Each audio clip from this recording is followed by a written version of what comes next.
வணக்கம் நண்பர்களே. இன்று நாங்கள் பார்க்க போகும் பாடம் விஞ்ஞானம். விஞ்ஞானத்தில் நாங்கள் 2ஆம் பாடம் படித்துக் கொண்டிருக்கின்றோம். அதன் தொடர்ச்சியை நாங்கள் இன்னும் பார்ப்போம். நிலை மின்னுடன் தொடர்புடைய நிகழ்வுகள். நிலை மின்னுடன் தொடர்புடைய நிகழ்வுகள்ல நாம் 3 சம்பவங்கள் எழுதியிருக்க. அந்த 3 சம்பவங்களை நாங்க ஒரு தடவை வாசிச்சுட்டு அதுகள் எப்படி உண்டாகுது என்று நாங்க பார்ப்போம். முதலாவது மின்னல் உண்டாதல்.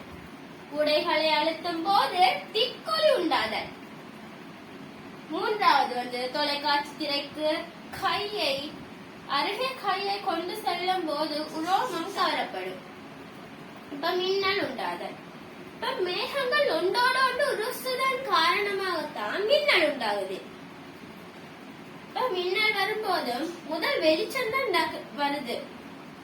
ஏனென்றா நாங்க தூரத்துல இருந்து ஒரு இருட்டான இடத்துக்கு ஒளிய கொடுத்தோம்டா அது டக்குன்னு அந்த ஒளி அந்த இடத்துக்கு இருட்டான ஒளிக்கு போகும். இப்ப நாங்க இங்க இருந்து யார் அது அப்படியாண்டா அங்க கேட்கும் போது அங்க போகும்போது எங்களோட சத்தம் கொஞ்சம் லேட் ஆகித்தான் போகும். அதே மாதிரி தான் மின்னல் அடிக்கும் போது ஃபர்ஸ்ட் மின்னல் வந்துடும். அதுக்கு பிறகுதான் அதோட சத்தம் இடியாக வரும். இரண்டாவது உடைகளை அழுத்தும் போது டிக்கொலி உண்டாதல். இப்ப அயன் பாக்ஸ்ல நாங்க உடுப்பு அழுத்திட்டு இருக்கும் போது அதுல அதிக வெப்பத்தினால டக்குன்னு ஒரு டிக்கெண்ட் ஒரு சத்தம் வரும்.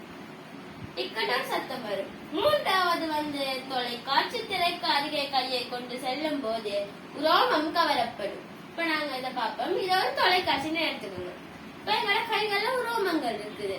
இந்த உரோமங்களை நாங்க சும்மா போயிட்டு கைய வச்சு பாருங்க.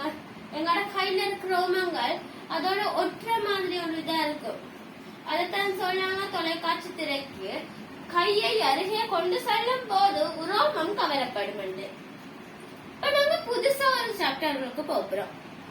அந்த சாப்டரோட பேர் கொள்ளளவி.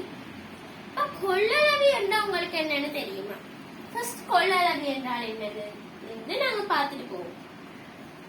கொள்ளளவி என்றால் என்ன? முதலாவது கேள்வி.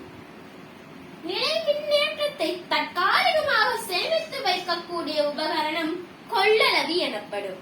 இன்னொரு தடவை நாங்க வாசிப்போமா? கொள்ளளவி என்றால் என்ன?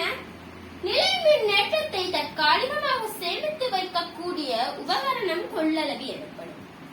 சரி, கொள்ளளவின்னு பார்த்துட்டோம். கொள்ளளவி என்றால் என்ன பார்த்தோம். கொள்ளளவியின் குறியீடு நாங்க பார்க்க கொள்ளளவின் குறியீடு